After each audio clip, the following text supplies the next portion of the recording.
guys, welcome back to my channel Shiga Craft. Today's video is how to score good marks in Malayalam.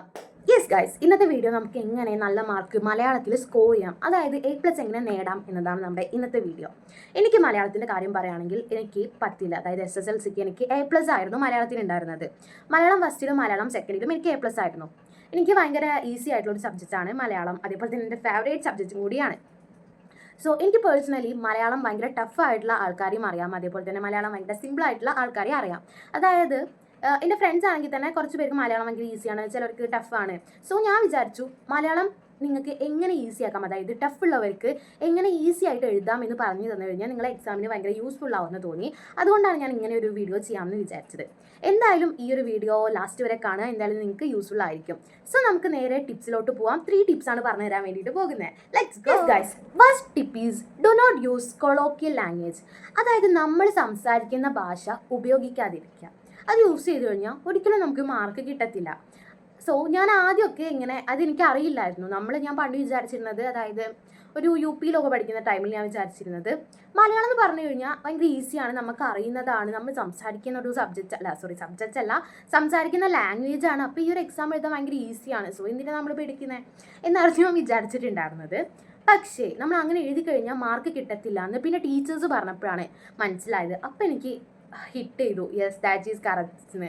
പിന്നെ ഞാൻ അത് ഒഴിവാക്കി colloquial language use ചെയ്യാതെ കുറച്ച് കാവ്യാത്മകമായ, അതായത് കുറച്ച് ഹാർഡായിട്ടുള്ള ലാംഗ്വേജ് യൂസ് ചെയ്യാൻ തുടങ്ങി. അപ്പോൾ എനിക്ക് നല്ല യൂസ്ഫുൾ ആയിരുന്നു, ബെനിഫിറ്റ് ഉണ്ടായിരുന്നു. സോ അതാണ് ഫസ്റ്റ് തിങ് എന്ന് പറഞ്ഞു കഴിഞ്ഞാൽ. So second one is impression.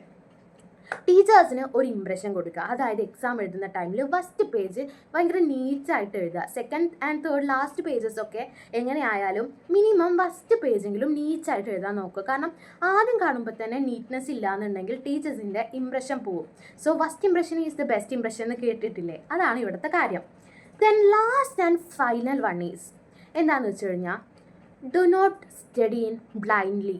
അതായത് നമ്മൾ ഈ കാണാതെ ഇരുന്ന് പഠിക്കരുത്. മലയാളം എന്ന് പറയുന്നത് നോർമലി ഒരു സബ്ജക്റ്റ് പോലെ കാണാതെ ഇരുന്ന് പഠിച്ചു കഴിഞ്ഞാൽ നമുക്ക് കിട്ടത്തില്ല. ഞാൻ മലയാളം പഠിക്കാൻ തുടങ്ങിയ അന്ന് മുതൽ ഞാൻ മലയാളം കാണാതെ പഠിച്ചിട്ടില്ല, ഞാൻ മനസ്സിലാക്കി പഠിക്കാറാണ് പതിവ്. ഈ മലയാളം എന്ന് പറയുന്നത് നമുക്ക് ഒരുപാട് ഉണ്ടാവും. അതായത് എസ്സേ ആണെങ്കിൽ തന്നെ ഒരുപാട് പാരഗ്രാഫ് നമുക്ക് പഠിക്കാനുണ്ടാവും. അത് നമ്മളിങ്ങനെ കാണാപ്പാഠം പഠിച്ചു പോയി കഴിഞ്ഞാൽ നമുക്ക് കിട്ടത്തില്ല. നമ്മൾ ഒരു പാരഗ്രാഫ് അല്ലെങ്കിൽ ഒരു ആൻസർ കിട്ടിയെന്ന് വിചാരിക്കുക. സോ അതൊരു 5 ടൈംസ് അല്ലെങ്കിൽ ഒരു 10 ടൈംസ് വായിച്ച് നോക്കുക എന്ന് വെച്ച് കഴിഞ്ഞാൽ നമ്മൾ വെറുതെ ഇങ്ങനെ ഇരുന്ന് വായിക്കുകയല്ല, നമ്മളിങ്ങനെ മനസ്സിലാക്കി വായിക്കുക. അതായത് മെല്ലെ മെല്ലെ സ്ലോലി വായിച്ചു നോക്കുക. അപ്പം നമുക്ക് മനസ്സിലാവും. അങ്ങനെ വായിച്ചു കഴിഞ്ഞാൽ നമുക്ക് എഴുതാൻ കിട്ടും.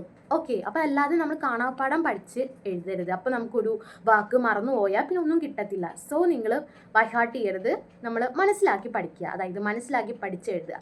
അപ്പോൾ ഇതൊക്കെയാണ് 3 ടിപ്സ് എന്ന് പറഞ്ഞാൽ. ഇതാണ് ഈ മലയാളത്തിലെ മെയിൻ ആയിട്ടുള്ള ടിപ്സ്. ഈ ഒരു ടിപ്പ് നിങ്ങൾ യൂസ് ചെയ്താൽ തന്നെ നിങ്ങൾക്ക് എന്തായാലും മലയാളത്തിന് നല്ല മാർക്ക് കിട്ടും, ഉറപ്പാണ് ഗൈസ്. സോ നിങ്ങൾ ട്രൈ ചെയ്ത് നോക്കുക. ദെൻ അടുത്ത വീഡിയോയിൽ കാണുന്നവരേക്കും ബൈ.